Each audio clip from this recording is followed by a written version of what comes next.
Hi guys, welcome back to my channel. Background బాగాలేదు, shirt తీసిస్తే మంచిదేమో. Okay, betting apps అయితే మన ఇండియాలో బ్యాన్ చేస్తున్నారు. మీ అందరికీ న్యూస్ వచ్చే ఉంటుంది. మన ఇండియాలో 25 బెట్టింగ్ యాప్స్ అయితే బ్యాన్ చేస్తున్నారు. అంటే ఇవి రమ్మీ, పోకర్, బిగ్ డాడీ ఇవన్నీ ఉన్నాయి కదా, అలాంటివి. యాక్చువల్లీ మన ఇండియాలో ఆన్లైన్ బెట్టింగ్ అనేది చాలా కామన్ థింగ్ అయిపోయింది. అంటే ఈజీ వే కదా మనీ సంపాదించడం. ఈ యాప్స్ అయితే ప్రాపర్ లైసెన్స్ లేకుండానే ఇప్పటివరకు అయితే రన్ చేశారంట. మన నాన్ వేసిన బెట్టింగ్ యాప్స్ ఆడొద్దు, ప్రమోట్ చేయొద్దు అని చెప్పేసి లాస్ట్ టైం వీడియోస్ చేసాడు కదా సెలబ్రిటీల మీద. సెలబ్రిటీలో కామన్ ఎవడో ప్రమోట్ చేస్తే వాళ్ళ మీద వీడియోస్ అయితే పెట్టాడు.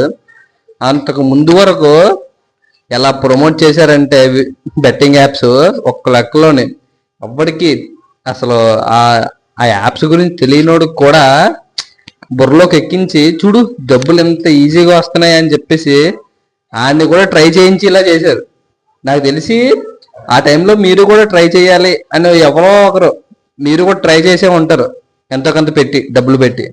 ఇండియాలో ఉన్న ఇన్ఫ్లుయెన్సర్లు కానీ కంటెంట్ క్రియేటర్లు కానీ ఎవరు కూడా ఒక్కడంటే ఒక్కడు కూడా ఇండియాలో ఆ బెట్టింగ్ యాప్స్ బ్యాన్ చేయాలి, అది ఎలాగైనా సరే మనం ఆపించేయాలి అని అయితే ఒక్కడ కూడా ట్రై చేయలేదు. ఎక్కడో ఫారెన్ లో ఉన్న మన ప్రపంచ యాత్రికుడు అయితే నాన్ వేసిన బ్రో అయితే స్టార్ట్ చేసి ఒక్కొక్కడికి రాడ్ వేసాడు. సెలబ్రిటీ అవని, కామన్ మ్యాన్ అవని, ఎవరికి అందరికి కూడా బాగా ఆన్సర్ అయితే చెప్పాడు. ఇప్పుడు దానివల్ల నాకు తెలిసి ఇక్కడ వరకు వచ్చింది ఈ మన ఇండియాలో ఈ బ్యాన్ వరకును. అప్పటి నుంచి అతను కూడా లేడంటే ఇంకా మన ఇండియా ఆ బెట్టింగ్ యాప్స్ తో ఇంకా సంకనాకి పోను. అప్పట్లోనే మన సెలబ్రిటీస్ కానీ కంటెంట్ క్రియేటర్లు కానీ ఇన్ఫ్లుయెన్సర్లు కానీ ప్రమోట్ చేసేవారు కదా బెట్టింగ్ యాప్స్. అవి కూడా చేయొద్దని చెప్పేసి గవర్నమెంట్ నుంచి ఆర్డర్ అయితే వచ్చింది, పాస్ చేశారు.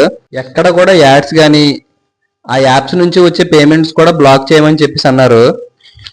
ఇప్పుడు ఆ యాప్స్ లోని విత్డ్రా చేసుకోవడానికి కానీ డిపాజిట్ చేసుకోవడానికి కానీ మనం బ్యాంక్ అకౌంట్ యాడ్ చేస్తాం కదా, అది ఏ బ్యాంక్ అయితే హెల్ప్ చేస్తుందో అవన్నీ చేయడానికి అలాంటి బ్యాంకులు కూడా పనిష్ చేస్తామని చెప్పేసి అయితే అన్నారు.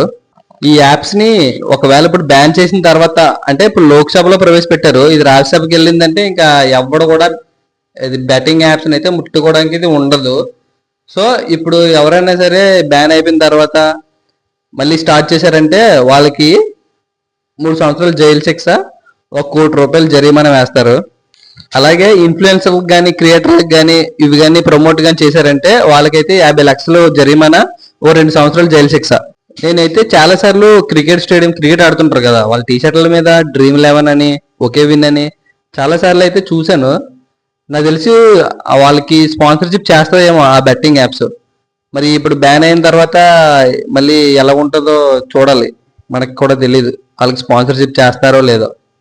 నాకు తెలిసి బెట్టింగ్ యాప్స్ బ్యాన్ చేయడం అనేది పెద్దదే. ఒకవేళ బ్యాన్ చేసినా సరే ఆడేవాళ్ళు ఎలాగైనా సరే ఆడుతారు గురు.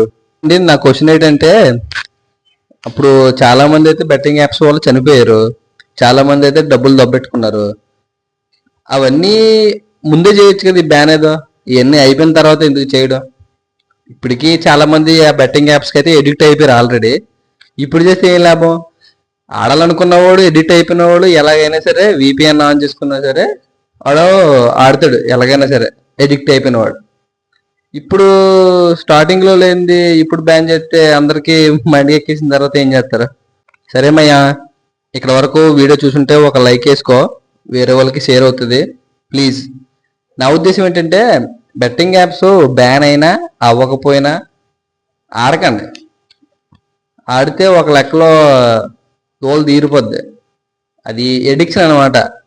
ఎడిక్ట్ అయ్యారంటే ఇంక నీ లైఫ్ అయిపోయినట్టే, నువ్వు కంట్రోల్ చేసుకోలేవు, అలా ఉంటుంది దాంతోనే. ఓకేనా?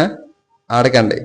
ఇప్పుడు ఒక 100 రూపాయలు పెట్టవు, దానికి ఇంకో 100 రూపాయలు వచ్చాయి, ఒకటి అమ్మ డబ్బులు వస్తున్నాయని చెప్పేసి నువ్వు ఎక్కువ డబ్బులు పెట్టి ఆడావా, ఇంక అయిపోయినట్టే నీ లైఫ్. ఫస్ట్